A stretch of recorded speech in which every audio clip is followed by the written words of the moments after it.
Hello दोस्तों, स्वागत है आप सभी का इन्फो स्टोर हाउस में। तो आज सभी को सबसे पहले राधे राधे।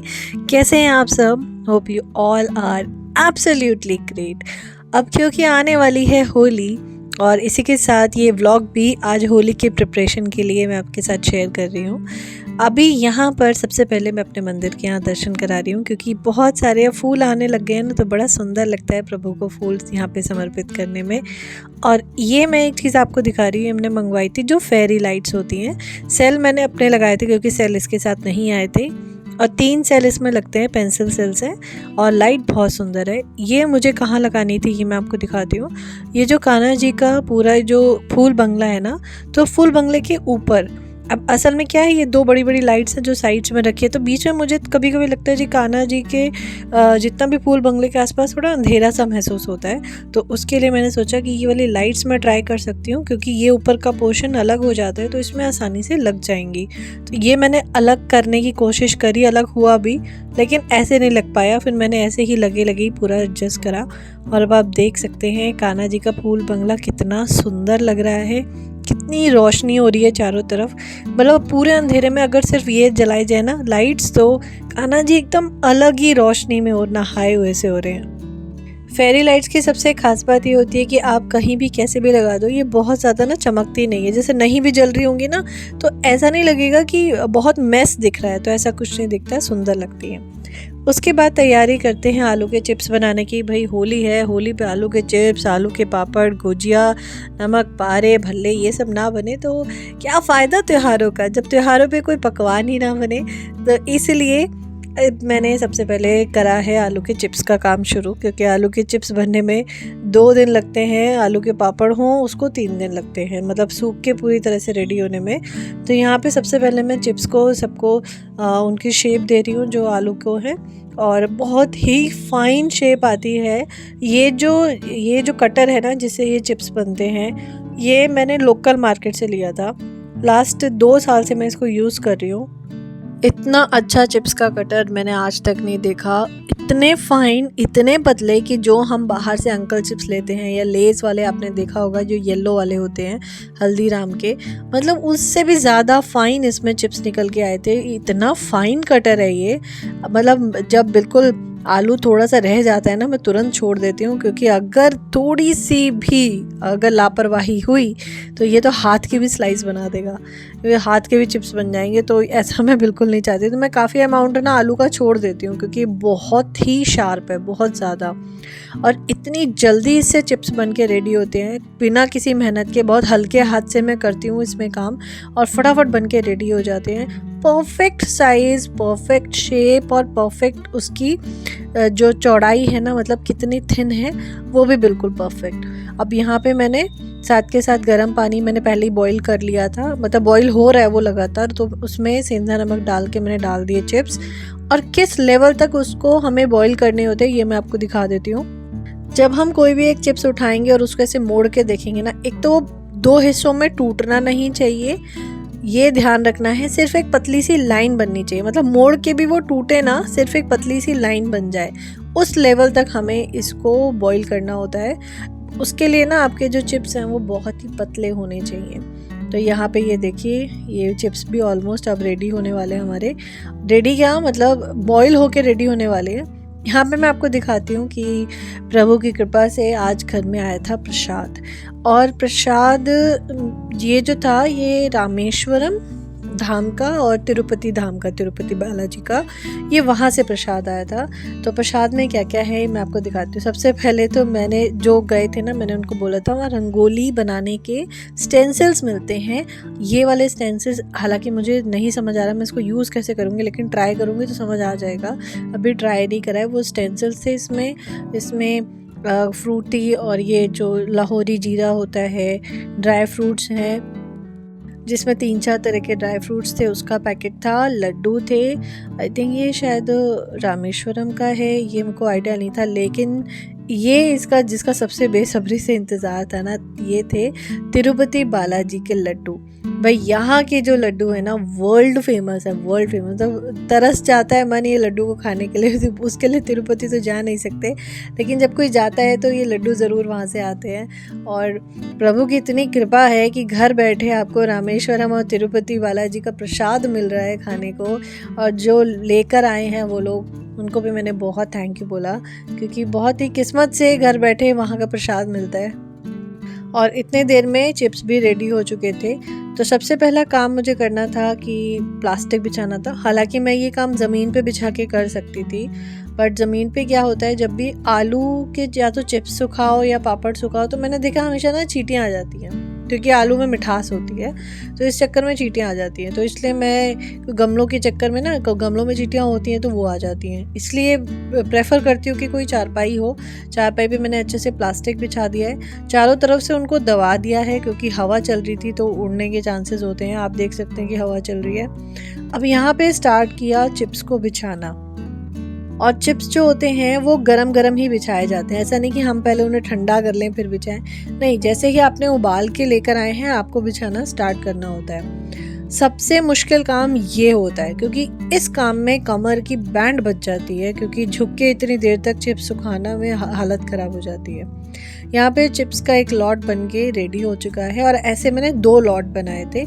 पतली सी चुन्नी मैंने ऊपर डाल दी है ताकि धूल मिट्टी से थोड़ा मैं बचा सकूं, क्योंकि हम जहाँ रहते हैं वहाँ धूल बहुत होती है।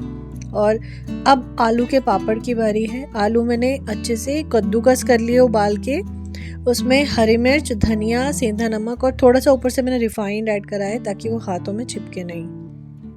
अब इन आलूओं को उस लेवल तक हमें गूंथना है, जैसे आटा गूंथते हैं ना, बिल्कुल उस तरह से कि एक भी इसमें कोई आलू की गांठ होती है ना वो ना रह जाए, कोई लंप ना रहे इसमें, और अच्छे से इसे गूंथना है।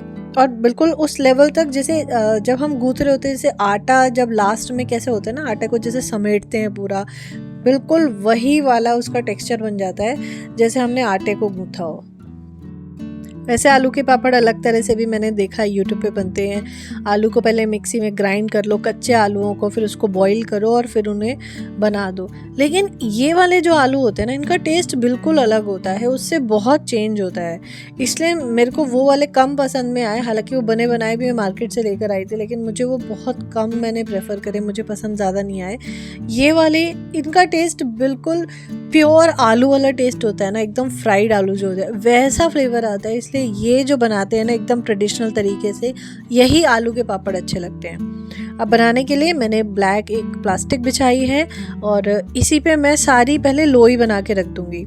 और देखिए लोई भी आलू का मतलब इतनी अच्छे से गूंथा है ना कि वो लोई ऐसी लगे जैसे आटे की होती है। अब इसी के ऊपर थोड़ा सा रिफाइंड, 1-2 ड्रॉप उस पर रिफाइंड गिरना है। रिफाइंड गिरने से होगा क्या ना कि प्लास्टिक चिपकेगा नहीं, ऊपर भी नीचे भी नहीं। थोड़ा सा रिफाइंड गिर के और उसके ऊपर प्लास्टिक लगा के, उसके ऊपर कोई भी आप भारी चीज़, यहाँ पे मैं थाली रख रही हूँ, थाली पे अपने हाथों का प्रेशर देना है। अब यहाँ पे हमें हाथों से मेहनत नहीं करनी, जैसे पहले होता था ना, मैं पहले हाथों से बनाती थी, उसको गोल करती थी हाथ से शेप देके, लेकिन अब इस तरह से बना रही हूँ। बिल्कुल परफेक्ट शेप आई है आलू के पापड़ की। मेहनत कम लगती है और एक बारी में ज़्यादा पापड़ बन के तैयार हो जाते हैं।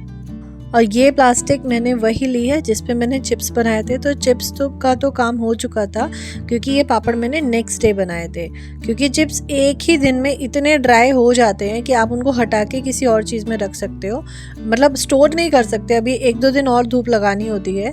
और चिप्स प्लास्टिक से हट चुके थे, और बाकी अब इसी प्लास्टिक पे मैंने पापड़ बिछाने शुरू कर दिए, क्योंकि प्लास्टिक मेरे पास जितनी है उसी को मैं बार बार यूज़ कर सकती हूँ।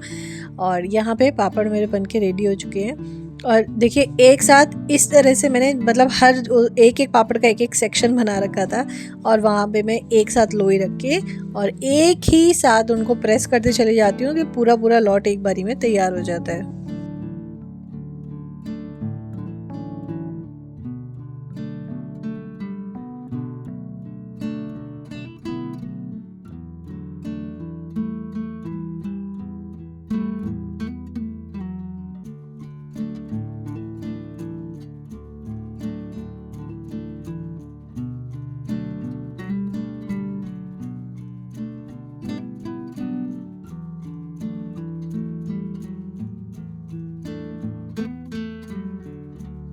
तो लीजिए पापड़ भी सूखने के लिए रख दिए हैं और इन पापड़ के भी मैंने 2 लॉट बनाए, 2 चिप्स के लॉट बनाए, 2 मैंने पापड़ के लॉट बनाए थे। और यहाँ देख लीजिए ये छोटे वाला जो प्लास्टिक का कंटेनर है ये पूरा भर चुका है। और चिप्स का तो बल्कि मैं बताऊँ तो 2 डब्बे भर गए थे, बल्कि एक तो खाली भी हो गया है काफ़ी, एक पूरा भरा हुआ है जिसमें से मैंने कुछ जैसे मम्मी को भी दिया था कि देखो खा के कि कैसे बने हैं चिप्स। अब चिप्स इतनी जल्दी खाली हुए हैं ना कि अब लग रहा है कि एक दो बार और बनाने पड़ेंगे, क्योंकि ये व्रत वाले हैं, सेंधा नमक में बने हैं तो आराम से यूज़ हो सकते हैं। यहाँ पे कनिष्क करा रहा था मम्मी की हेल्प। इसको काम दिया था पूरा बिस्तर सही करने का मॉर्निंग में, कि सब चीज़ें हटा के पूरा बेड सही करो। अब आप देखिए कैसे बेड को सही करता है।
भाई बच्चा इतनी मेहनत करे और उसको ट्रीट ना मिले, ऐसा कैसे हो सकता है। ये जब भी मेरी थोड़ी भी हेल्प करता है ना तो मैं हमेशा इसको कुछ ना कुछ एक ट्रीट ज़रूर बनाती हूँ इसके लिए। अब चाहे वो केक हो या गोलगप्पे हो या इसकी पसंद की जो कोई भी चीज़ हो जो ये चाहे। तो यहाँ पे इसने डिमांड करी थी गोलगप्पे के लिए। सब कुछ सामान रखा ही था, पुदीना वगैरह सब रखा था। कितनी देर लगती है गोलगप्पे बनाने में। बने बनाए गोलगप्पे जो मार्केट से आते हैं आटे के, बस इनको तला। हाँ, अगर सूजी के बनाने वाली बात होती तो वहाँ पे मैं थोड़ा सा ब्रेक लगा लेती हूँ, क्योंकि सूजी के गोलगप्पे बनने में थोड़ा मेहनत लगती है, उसको गूँथने में बहुत मेहनत लगती है बेसिकली। तो वहाँ पे ये जो टाइम टेकिंग पोर्शन होता है ना, त्योहारों के समय थोड़ा समय अलग कर देती हूँ, जहाँ पे मुझे पता है अब मेहनत ज़्यादा लगने वाली है। ये जो इंस्टेंट वाले होते हैं ना, जिसमें फटाफट काम हो सके, तो वो वाले मैं कर देती हूँ। इसके लिए गोलगप्पे बना के मैंने रेडी कर दिए। पानी भी पहले ही मैंने बना के रख दिया था। सबसे पहले कान्हा जी को भोग लगा देते हैं गोलगप्पे का भी। हमारे कान्हा जी बहुत चटोरे हैं, बहुत चटर पटर खाते हैं, लेकिन खाते हैं घर का बना। तो इसलिए मैं हर चीज़ उनके लिए घर ही बनाती हूँ। सबसे पहले कान्हा जी के लिए भोग बनाते हैं और फिर खाएगा हमारा छोटा कान्हा। और इसी चटर पटर गोलगप्पे के साथ मैं भी करती हूँ इस ब्लॉग का एंड।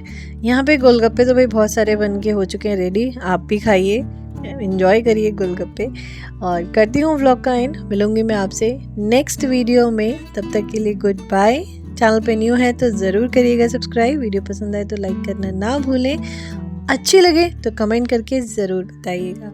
मिलती हूँ नेक्स्ट वीडियो में, तब तक के लिए राधे राधे।